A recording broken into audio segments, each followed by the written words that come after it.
effect of the bill offensive to Well, you're most? talking about the effect of the bill, absolutely. By the way, we walk every law to come out of home value on our houses here in Michigan.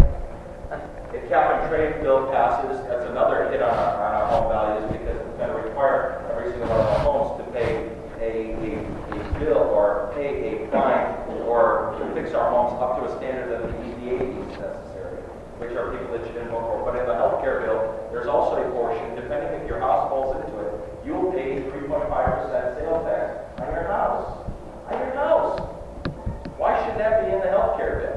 That's like paying gas taxes in Michigan for education. I don't get the correlation. It should go towards So the question was, what can you do to prevent some of these regulations that would be offensive from even coming into being? Well, number one, I can vote no. I can defund the certain regulatory arms. And as a matter of fact, you probably heard about the IRS. The IRS is not able to hire the 22,000 or 12,000 agents. 16,500. 16,500. Almost 17,000. 16,500 agents. That's another way to defund that program so that they do not receive the funding for these agents.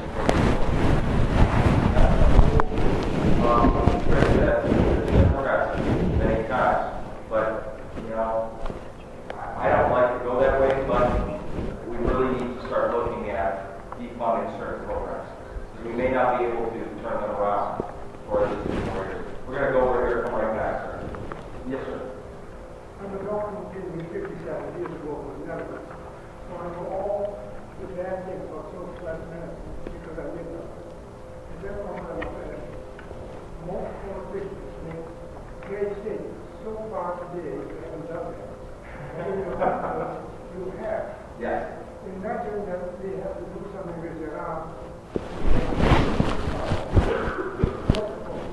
They may, for whatever reason, or hurricane, have to raise taxes. I don't like to pay taxes, but you say in your show, you never pay taxes. I think politicians make those pay taxes because they cannot turn themselves around. Sure. Allow me to explain. Basically, the question was about taxes because in the brochure, I wrote a comment that's converse to what I'm displaying here. And I wrote in the brochure that I would never vote for a tax increase. Someone points out that you should not say never. You should never say never. Never say never. I will tell you this, that a national emergency is a national emergency. Where we all come together as a country like World War II or September 12th of 2001. But when I say that I do not believe in raising taxes, I don't. And I'll tell you why. And why I say not. That, by the way, is somebody was wondering how I got into a big fight with Governor Engler. Governor Engler wanted to raise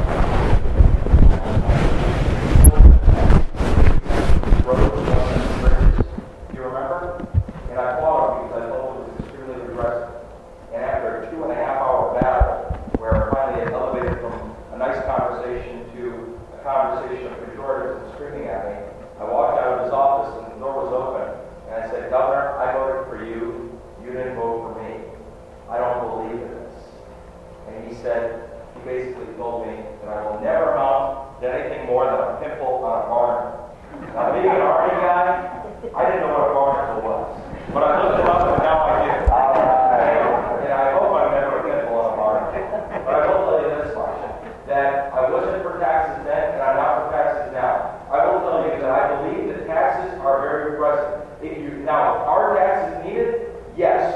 Are taxes constitutional? Article 1, Section 8 deems that Congress shall mandate taxes.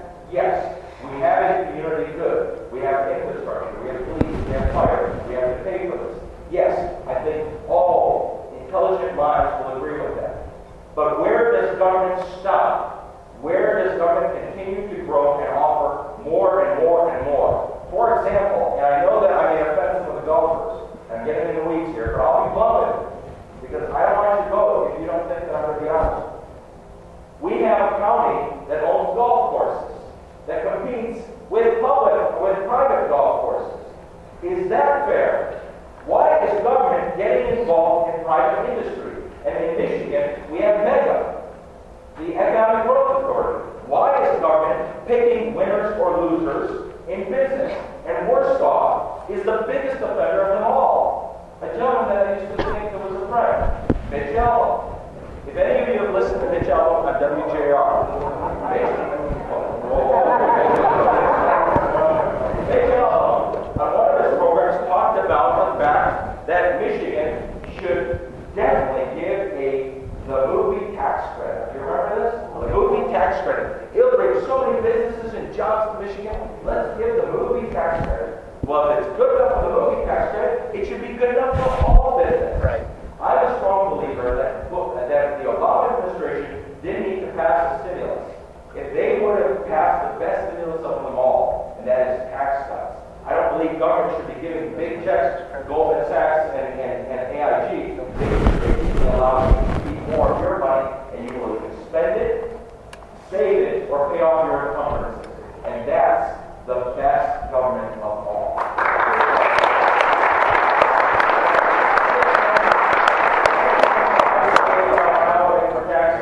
I will not be voting for taxes, because I do not believe that they're progressive. I believe taxes are regressive.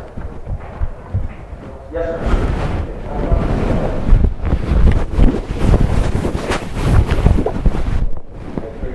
Your analogy of the national deficit, to me, is akin to an oil spill.